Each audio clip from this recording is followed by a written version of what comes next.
بسم الله الرحمن الرحيم. أهلا بحضراتكم. الفيو الرائع بتاع بلدنا، مسقط رأسي، كفر الزيات غربية، آخر منطقة في الغربية بعد النيل ده على طول البحيرة. بسم الله ما شاء الله. كان كازينو أو حديقة قدام قصر الثقافة، مكان 10/10، مكان يصلح لكل حاجة في الرومانسيكيات يعني. نخش في الموضوع. البار مفتوح، ده الرخام نيو حلايب، وأرفف تحتيه، وحوض وليلة كبيرة يعني. نيو حلايب خامة مصري، شرايح 2 سنتي في عرض 80، والطول طبعا مترينات زي ما انت عايز، وحوض كبير وحوض صغير وبسم الله ما شاء الله. كان بار مفتوح في منتهى الجمال. بدأت اشتغل، كان معايا المعلم ابراهيم عفيفي، اخاه الصغير. وكنت اتجوزت بدري، كان زماني جايب قده. هو اللي كان بيصورني. جدع على ابراهيم، بتعرف تصور، بسم الله ما شاء الله.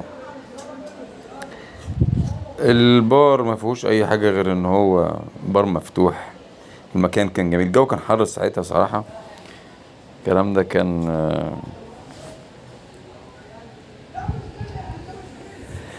اسبوعين تقريبا، مش فاكر بصراحه من امتى. المهم ان انا عملت البار، الشغل تمام. الناس الحلوه اللي بتشجعنا دي والله. ده الراجل اللي هو ماسك البوفيه، بس مكان جميل بجد. بقول لابراهيم صور في كل حته، ما تجيش تصورني انا، ولف وشوف الشغل عشان الناس تشوف الشغل عامل ازاي. ربنا اكرمنا وعملنا الاخلاع تمام. انا كنت بظبط الدوران، وانا لعبتي الدورانات بقى والتخانات والحاجات الحلوه دي. دايما احب الفينيشات بتبقى بتاعتنا يعني. الجميل في البار ده هو مفتوح وكبير، ومكان فعلا مفتوح. بس هي الفكرة ان هو كان فعلا عايز حد عنده لمسة. كنت ممكن اختار لون تاني بس مش بايدي، اللون ده مش بتاعي، حتة اللون دي مش بتاعتي خالص. هنا كانت الدنيا ليلت علينا بقى طبعا، وشغلت الاضاءة. طبعا الحوض ما لزقتوش. الفنان الساحر سامح عفيفي هو اللي ركب الحوض اسمنت ابيض. الارفف اللي تحت ديت صاني منيا. هنا هيتحط حاجة كده اللي هي بتاعت القهوة، الكوفي ميكس، والحاجات اللي هي الاكسبريسو، والحاجات بتاعت ايطاليا دي. بيحبوا يشربوها يعني. بسم الله ما شاء الله. حتى بعد كده رحت عملت فتحات للكهرباء وكده، ودي كانت حاجة جميلة بصراحة.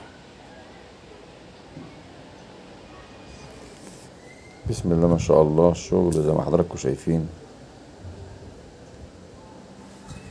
حاجة ما يختلفش عليها اتنين. والمكان ده طبعا اتجهز وتحط فيه خشب. الطوب ده بقى متداري طبعا، والدهن بقى جاهز للناس انها تيجي تقعد. ومكان حلو للقعدة، تبقى منك كده اكنك في كازينو. هو حديقة وفيها ملاهي وكده، بس هو ينفع ان انت تقعد ويبقى منك للنيل يعني.